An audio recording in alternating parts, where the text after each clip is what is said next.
27 de julio, Evangelio de San Lucas 11:1-13 del libro Hablar con Dios, aprender a pedir. Jesús se retira a orar con frecuencia muy de mañana y a lugares apartados. Sus discípulos le encontraron muchas veces en un diálogo lleno de ternura con su Padre del cielo.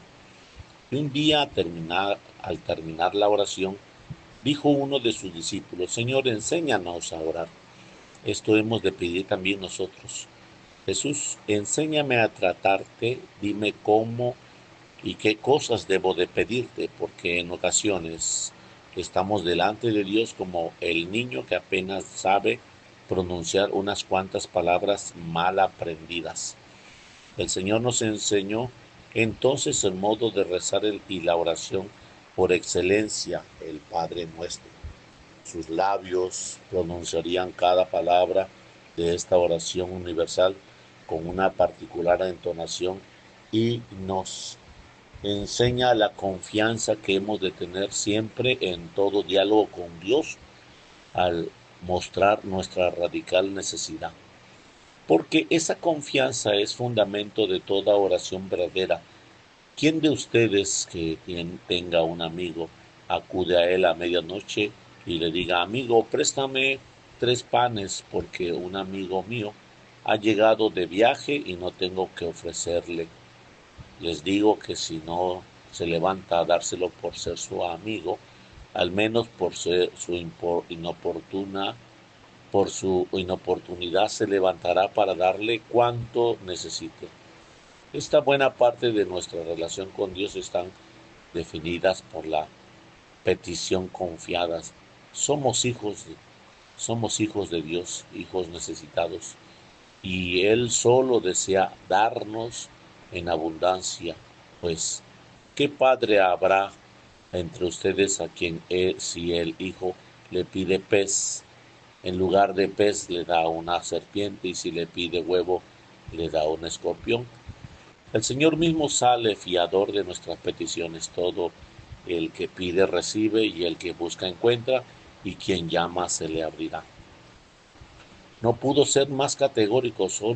Nos iremos, no, solo nos iremos de vacío si no sentimos satisfechos de nosotros mismos.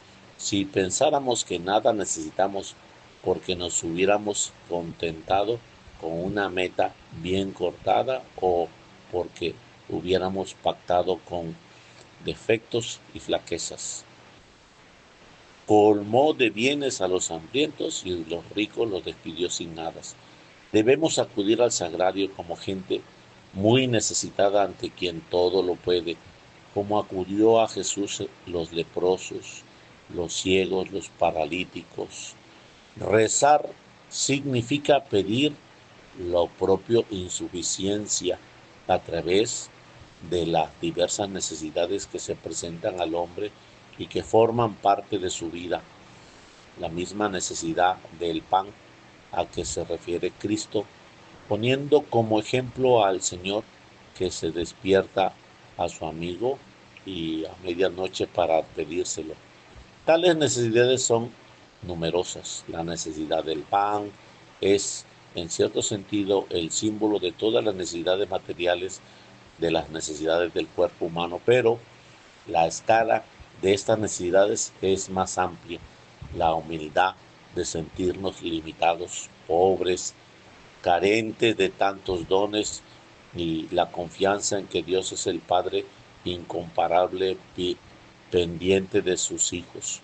Son las primeras disposiciones con las que debemos acudir diariamente en la oración. Si nosotros aprendemos en el sentido pleno de la palabra, de sus plenas dimensiones, la realidad Padre, hemos aprendido todo. Aprender quién es el Padre quiere decir adquirir la certeza absoluta de que Él no podrá rechazar nada. Todo esto se dice en el Evangelio de hoy. Él no te rechaza ni siquiera cuando todo material o psicológicamente parece indicar el rechazo. Él no te rechaza jamás, nunca deja de atendernos. El sentido de nuestra filiación divina y la conciencia de la propia indigencia y debilidad. Debemos estar siempre presentes en nuestro trato con Dios. Todo el que pide recibe, y el que busca encuentra, y quien llama se le abrirá. Ante todo debemos pedir y buscar los bienes del alma, querer amar cada día más al Señor, deseos auténticos de santidad en medio de las preocupaciones peculiares circunstancias en las que nos encontramos. También debemos de pedir los bienes materiales en la medida en que nos sirva para alcanzar a Dios, la salud, bienes económicos, lograr este empleo que quizás nos es necesario. Pedimos los bienes temporales discretamente y tenemos la seguridad de, de que procede de quien sabe que nos conviene. Pedimos y no recibes. Fíjate del Padre, si te conviniera, te lo habría dado. Juzga por ti mismo. Si eres delante de Dios por su inexperiencia, de las cosas divinas como tu Hijo ante ti, por su inexperiencia de las cosas humanas, ahí tienes a ese hijo llorando el día entero para que le des un cuchillo o una espada. Le niegas a dárselo y no sabes y no haces caso de su llanto para no tener que llorarle muerto. Ahora gime, se enfada y da golpes le suba a, para que le suba a su caballo. Pero tú no le haces caso porque, no sabiendo conducirlo, le tiraste y lo matarás. Si le rehusas eso poco, es para reservarlo todo. Le niegas ahora la insignificante demanda peligrosa para que vaya creciendo y posea sin peligro todo la fortuna. Así hace el Señor con nosotros, pues somos como el niño pequeño que muchas veces no sabe lo que pide. Dios quiere siempre lo mejor. Por eso la felicidad del hombre se encuentra siempre en la plena identificación con el querer divino. Pues aunque humanamente no le parezca, por esos caminos nos llegará la mayor de las dichas. Cuenta el Papa San Juan Pablo II cómo impresionó la alegría de un hombre que encontró en un hospital de Varsovia después de su resurrección en aquella ciudad durante la Segunda Guerra Mundial. Estaba gravemente herido y sin embargo era evidente su extraordinaria felicidad. Ese hombre llegó a la felicidad por otro camino, ya que juzgaban visiblemente su estado físico desde el punto de vista médico. No había motivo para ser tan feliz, sentirse tan bien y considerarse escuchado por Dios. Sin embargo, había sido escuchado en otras dimensiones de su humanidad, en aquella dimensión en la que el querer divino y el humano se hacen una sola cosa. Por eso, lo que nosotros debemos de pedir y desear es hacer la voluntad de Dios. Hágase tu voluntad en la tierra como en el cielo. Ese es siempre el medio para asentar el mejor camino que podemos haber soñado, pues en el que preparó nuestro Padre del cielo.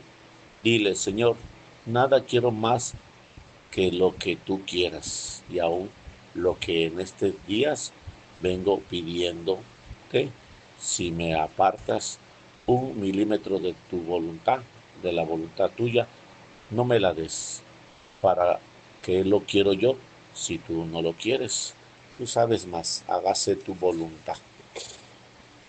En la misa de hoy nos muestra otro ejemplo conmovedor, la súplica de Abraham, amigo de Dios, por aquellas ciudades que tanto habían ofendido a Dios y que iban a ser destruidas. Es que va a destruir al inocente con el culpable. Si hay 50 justos en la ciudad, los destruirás y no perdonarás el lugar de los 50 inocentes que hay en él. Abraham tratará de salvar la ciudad regateando con Dios en el que confía, del que se siente verdaderamente querido y habla poniendo delante de Dios la inmensos tesoros que son unos cuantos justos, unos cuantos santos. El Señor se complace tanto en quien somos justos y en quien les ama y por tanto cumple su voluntad y que estará dispuesto a perdonar a miles de pecadores que cometieron incontables ofensas contra él, con tal de que se encuentren 10 justos en la ciudad. Tan agradable es a Dios el amor y la adoración de estos pocos que es capaz de olvidarse de las inquietudes de aquella ciudad. Es una enseñanza clara para nosotros que queremos seguir al Señor de cerca y contarnos entre sus íntimos, pues a veces puede insinuarse que en el alma la tentación se preguntase, ¿de qué sirve de que yo trate de luchar y de esforzarme en cumplir la fidelidad y la voluntad de Dios si son tantos los que me ofenden y quienes viven como si Él no existiera y como si no mereciera ningún interés? Dios tiene otras medidas bien distintas de las humanas acerca de la utilidad de una vida. Un día al final el Señor nos hará ver la eficacia enorme más allá del tiempo, de la distancia de aquella madre de familia que gastó sus días en sacar la familia adelante, el valor para toda la iglesia del dolor de aquel enfermo que ofreció diariamente al Señor sus pensamientos y su padecimiento, el precio de una hora de estudio y de trabajo convertida en oración y de una medida en que solo la misericordia divina conoce a Yahvé, le hubiera bastado 10 justos para salvar a Sodoma y a Gomorra. Y las obras de estos justos puestas en una balanza habrán pesado más que todos los pecados de aquellas miles de infieles pecadores. Nosotros cuando procuramos ser fieles al Señor, hemos de experimentar la alegría de saber que de esta entrega, a pesar de nuestros muchos defectos, en el gozo que Dios en el mundo. Él está pronto a escuchar nuestras oraciones y debemos pedir cada día por la sociedad que nos rodea, pues parece alejarse cada vez más de Dios. La oración de Abraham es muy actual en los tiempos en los que vivimos. Es necesaria una oración así para que todo hombre justo trate de rescatar al mundo de la justicia. Terminemos nuestra oración haciendo el propósito de aprender a orar, de aprender a pedir como, como, como hijos. Hemos de acudir al Señor con mucha frecuencia, pues nos encontramos tan necesitados como aquellos que que golpeaban a la puerta, esperando de Él la salud del alma y del cuerpo. La Virgen María, Madre de Dios, nos enseña a ser audaces en la petición. A ella le rogamos que nos ayude a conseguir con nuestros apostolados que en todos los ambientes, en cada ciudad y en todos los pueblos y en cada lugar de trabajo y en todas las profesiones, haya esos 10, 20 o 50 justos que son agradables a Dios y en los que Él se puede apoyar. Del libro Hablar con Dios, 27 de julio, en nombre del Padre, del Hijo y del Espíritu Santo. Amén.